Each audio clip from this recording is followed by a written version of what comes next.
दोस्तों, ऐसी भारत में कई जगह हैं जो कि रहस्यमय कारणों के चलते चर्चा में बनी रहती हैं।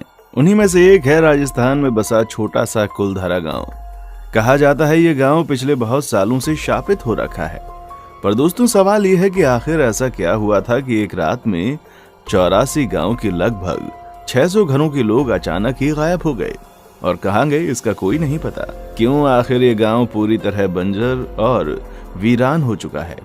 आखिर ऐसी कौन सी बात है जिसकी वजह से आज भी इस गांव में कोई नहीं रहता? और आज इसी कड़ी में हम कुलधरा गांव के रहस्य को थोड़ा सा जानने की कोशिश करेंगे।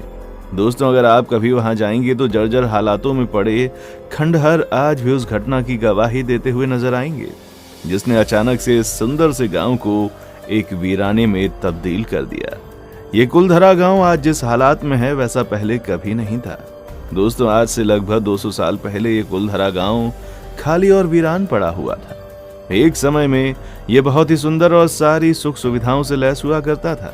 आपको बता दें कि भारत में जो सबसे डरावनी जगह है उन जगहों में कुलधरा गांव भी शामिल है। रहने वाले आसपास के लोगों का कहना है कि यहाँ पर भूत रहता है, क्योंकि रात में कभी वहां औरतों की चूड़ियों की खनकने की आवाज आती है तो कभी किसी बच्चे के रोने की।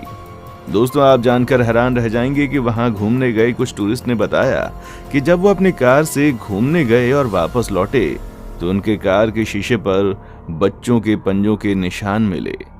खैर, क्या सच है और क्या झूठ इसका तो पता नहीं, पर राजस्थान की सरकार की हरकत ने इन सब को सच में बदल दिया है।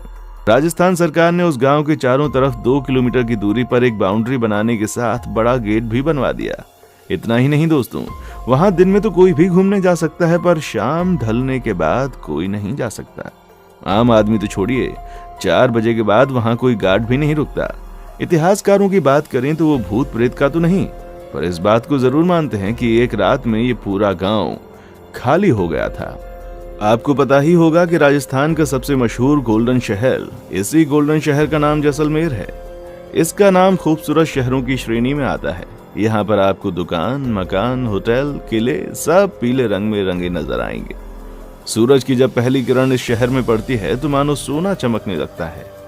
दोस्तों, जैसलमेर से ज्यादा नहीं, सिर्फ 18 किलोमीटर की दूरी पर कुलधरा बसा हुआ है। कुलधरा गांव तो वीरान ही है, पर जब आप जैसलमेर से कुलधरा के लिए जाएंगे तो वहां की सड़कें भी आपको एकदम सुनसान मिलेंगी। ना लोग, ना उतनी गाड़ियां। कहीं दूर जाकर आपको एक आधा गाड़ी नजर आ जाए तो नजर आ जाए, वरना वो भी नहीं। इतना ही नहीं, जब आप पहुंचकर गेट के अंदर से घुसेंगे तो आपको भी थोड़ा सा अजीब महसूस होगा। गर्मी की दोपहर में हमारी क्या हालत होती है ये हम सब जानते हैं, पर कुलधरा में आपको उतनी गर्मी महसूस नहीं होगी। दोस्तों, इतिहासकारों के हिसाब से सन 1291 में जैसलमेर से करीब 18 किलोमीटर दूर पालीवाल ब्राह्मण ने इस गांव को बसाया था। यहाँ पर 84 गांव के लगभग 600 घर एक साथ मिलजुल कर रहते थे। आपको बता दें कि इस जाति के लोग बहुत ही पढ़े लिखे और अमीर थे। दिमाग तेज होने के कारण इस जाति के लोग अच्छे वैज्ञानिक थे। इन्हें तेज इसलिए माना जाता था क्योंकि ये उस वक्त में भी अच्छी तकनीक का यूज करके घर बनाते थे, जिसमें से कुछ घर वहां आज भी मौजूद हैं। सबसे आश्चर्य की बात यह है कि इतना पुराना होने के बाद भी जब आप उसे देखेंगे तो वो आपको नए जैसे दिखाई देंगे।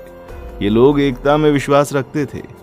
दोस्तों, चिलचिलाती गर्मी में भी उन घरों में ठंडी हवाएं आती हैं। इन लोगों ने एक खास तकनीक के बारे में खोज की थी, जहां बारिश का पानी वेस्ट नहीं बल्कि एक गहराई में जाकर जमा हो जाता था।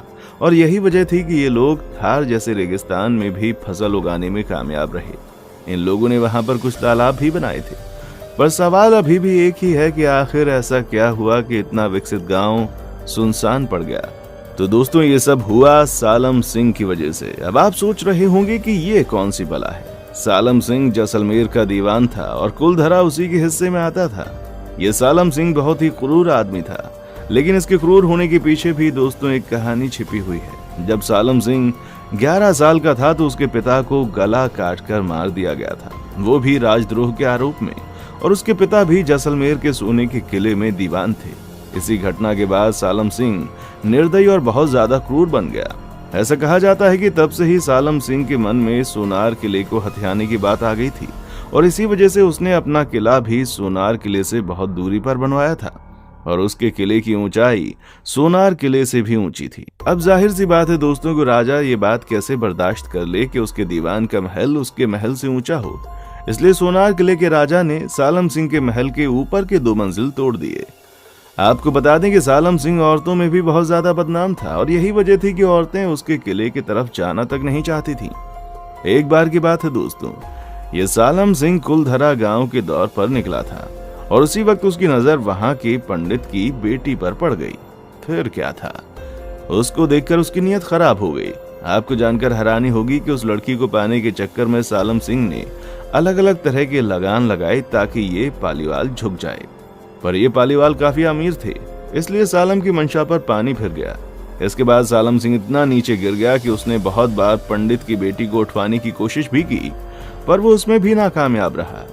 बार बार अपने मंसूबे में कामयाबी ना मिलने के बाद सालम सिंह के सर पर उस लड़की को पाने का जुनून सवार हो गया और जुनून कुछ इस कदर सवार हुआ कि सालम सिंह ने कुलधरा गांव में ये संदेशा भिजवा दिया कि अगर अगले पूर्णमासी की रात लड़की को सालम सिंह के हवेली पर नहीं भेजा गया तो पूर्णमासी के अगले दिन वो सैनिकों के साथ उस गांव पर हमला कर देगा।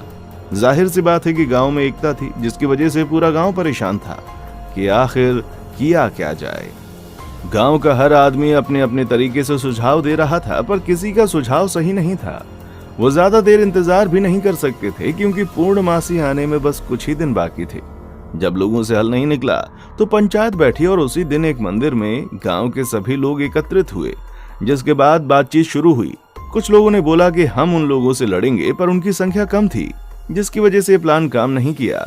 तो कुछ लोगों ने राय दी कि पंडित उस गांव को छोड़कर चला जाए, पर बाकी के लोग इस बात पर जानते थे कि अगर ऐसा किया तो सालम सिंह गांव के लोगों पर अपना गुस्सा निकालेगा। इसलिए सबके मन से एक फैसला लिया गया कि वो चुपचाप गांव को खाली कर देंगे। शायद इसे ही कहा जाता है एकता में बल, जो आज के जमाने में कहां देखने को मिलता है। यहाँ तो एक पड़ोसी ही दूसरे पड़ोसी की मदद नहीं करता और यहाँ 600 घरों के लोग सिर्फ एक लड़की की इज्जत बचाने के लिए एक साथ आ गए। कुलधरा के गांव के लोगों का कहना था कि वो अपनी इज्जत का सौदा कभी नहीं करेंगे। इन लोगों को ये बात पता थी कि अगर ये 1 आध दिन के बाद जाएंगे तो कहीं ना कहीं से बात बाहर आ जाएगी, इसलिए इन लोगों ने फैसला किया कि ये लोग उसी रात जाएंगे। इन सब के बाद सबको ये भी बोला गया कि अपने साथ सिर्फ कीमती और जरूरी सामान ही लेकर चलें। उसके बाद क्या दोस्तों, सबने अपने सामान उठाए और चल दिए और बाकी चीजों को जस का तस छोड़ दिया। जैसे कि किसी ने अपने कपड़े सूखने डाले हैं तो वैसे ही पड़े हैं, झूठे बर्तन जहां हैं उसे वैसे ही छोड़ दिया और कतार में उसी रात चल निकले। और जब जाते जाते वहां के लोगों ने इस गांव को एक श्राप भी दे दिया कि ये गांव अब कभी नहीं बसेगा और जो भी यहाँ बसने की कोशिश करेगा वो कभी खुश नहीं रह पाएगा। अब 3 दिन बीतने के बाद पूर्णमासी का दिन बीत गया और उससे में सालम सिंह कुलधरा गांव की तरफ बढ़ता है और वहां पहुंचते ही सालम सिंह के होश उड़ गए, क्योंकि उस गांव में सन्नाटे के अलावा कुछ नहीं था। वो पूरे गांव की तलाशी लेता है पर उसे एक शख्स नहीं मिलता। इसके बाद सालम सिंह बहुत सी खुदाई करवाता है क्योंकि वो जानता था कि पालीवाल बहुत अमीर होते हैं। अब उसे वहां कुछ मिला या नहीं इसका कोई जिक्र नहीं है। इतना ही नहीं, सालम सिंह के सैनिकों ने इस गांव में बसने की बहुत कोशिश की, पर उनके साथ वहां कभी कुछ भी सही नहीं हुआ। कहा जाता है कि अगर आप एक रात वहां रुक गए तो दूसरी सुबह आपकी होगी ही नहीं। 2013 में कुछ पैरानॉर्मल सोसाइटी के लोग गए जिन्होंने दावा किया कि वहां नेगेटिव एनर्जी है। अब वो 600 गांव के लोग कहां गए इसका तो नहीं पता, पर कहा जाता है कि ये लोग अलग अलग जाकर बस गए और तभी से कुलधरा अकेला, वीरान और भूतिया बन गया। क्या आप कभी कुलधरा घूमने गए हैं और वहां पर कुछ अटपटा महसूस किया है? कमेंट सेक्शन में आकर जरूर बताएं। वीडियो पसंद आई है तो वीडियो को लाइक और दोस्तों के साथ शेयर करना ना भूलें। देखने के लिए शुक्रिया।